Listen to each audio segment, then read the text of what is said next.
In-depth share Michael Ball was called up by England on 3 separate occasions by 3 different managers, yet he only ever made it onto the pitch once. It is both an honour and a regret for the former Everton and Manchester City man. Ball's one and only appearance for England came as a half-time substitute in Sven-Goran Eriksson's first game in charge against Spain in 2001. Ball was only 21 at the time, yet it already felt like a belated international debut for the then-Everton left-back, who had progressed through the England youth ranks quickly and had first joined up with the senior squad 2 years previously. Chris Powell, the 31-year-old Charlton defender, started the Spain game, becoming the oldest England debutant since Sid Owen in 1954, but with time on his side Ball could have been forgiven for thinking further chances would come down the line. My performances for Everton were pretty good and Sven was coming to a lot of our games, he says. I was involved in his first squad and early on in the week he said he wanted to see what I was like against top-class opposition. We were playing Spain and you'd always like to start the game and get it over and done with rather than having more time to dwell on it and think how the game's going to go. I was just waiting and getting myself ready. It was 1-0 at halftime and Sven made quite a few changes, which he became famous for doing with England. He took quite a few of the bigger players off, like Becks, and some of the younger ones came on.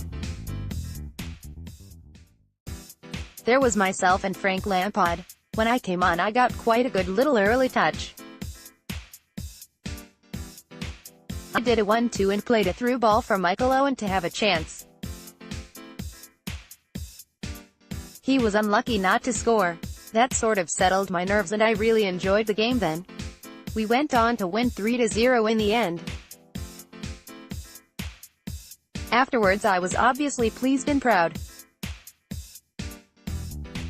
My grandmother had always said I'd play for England, so it was great to finally get the cap. Although I was only 21, it felt like I'd been trying for years and years.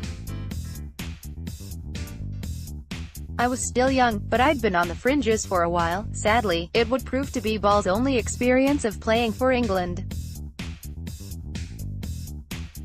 He was called up on a few more occasions but forced to drop out at Everton and then Rangers, who he joined in the summer of 2001, looking to manage a knee problem that was getting worse.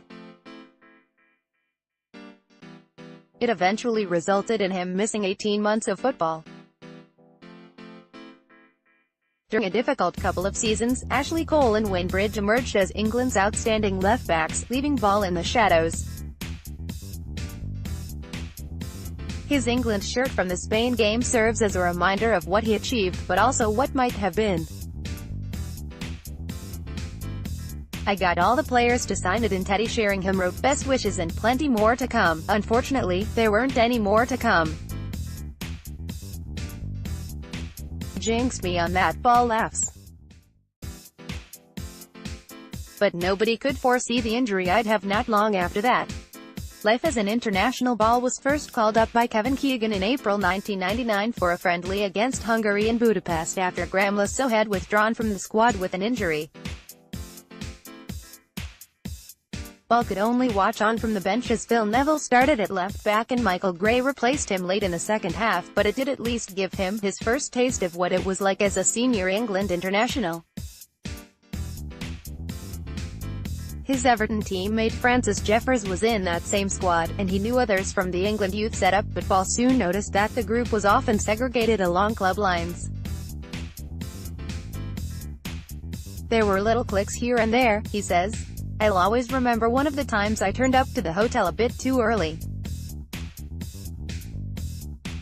We had to meet up for lunch and say hello to everybody. I just made my way into the canteen, got a plate of food and sat at a table. I was in a world of my own and by the time I looked up I realized I was sat on the Man United table. There was David Beckham, Gary and Phil Neville, Paul Scholes. They were all giving me a bit of stick because I was a Scouser on the Manx table.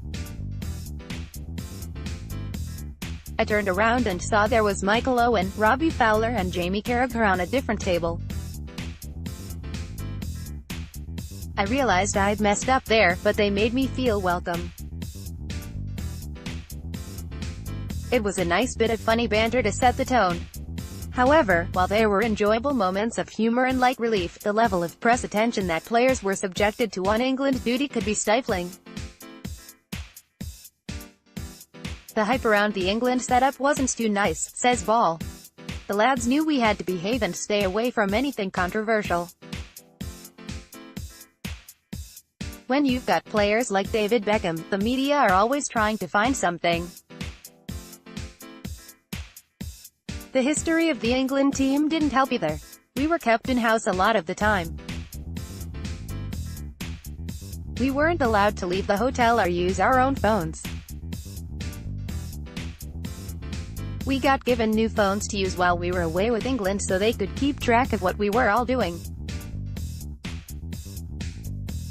It felt like you were in a boarding school. They were things that they had to do to protect the players, but sometimes you felt a bit henpecked.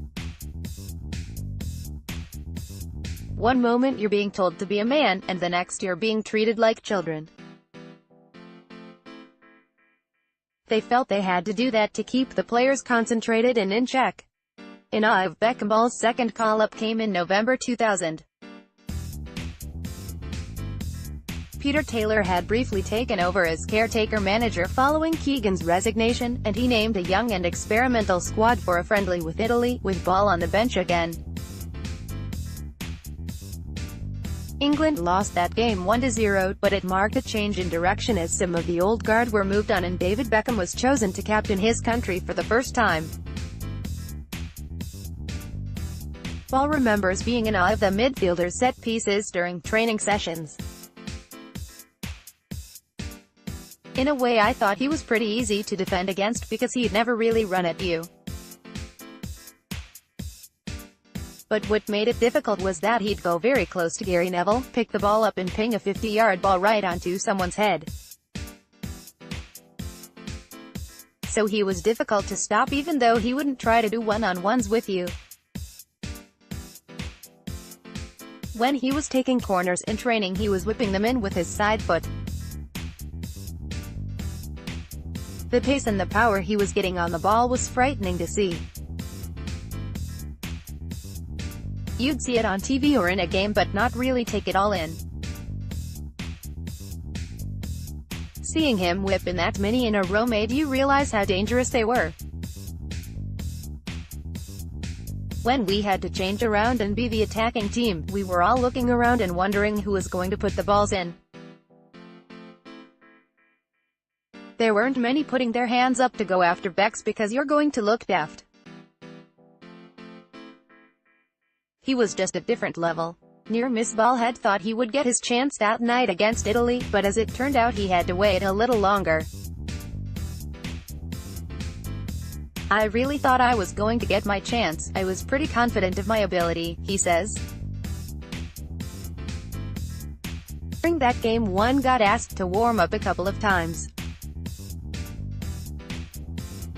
In Italy back then you had to warm up behind your goal rather than down the side of the pitch like in the Premier League. Ray Clements, the goalkeeping coach, was in charge of sending the boys out to warm up and then calling them back in. I saw him jogging down the sideline shouting my name. I just pretended I didn't hear him and carried on doing my stretches. I took a deep breath and thought, right, Michael, here's your time. As Ray got a little bit closer and was shouting a little bit louder I looked up. He asked me to go and get Jamie Carragher. That was the closest I got, he laughs. I had to wait again. Sadly for Ball, it was a long way from being the last what-if moment of his career.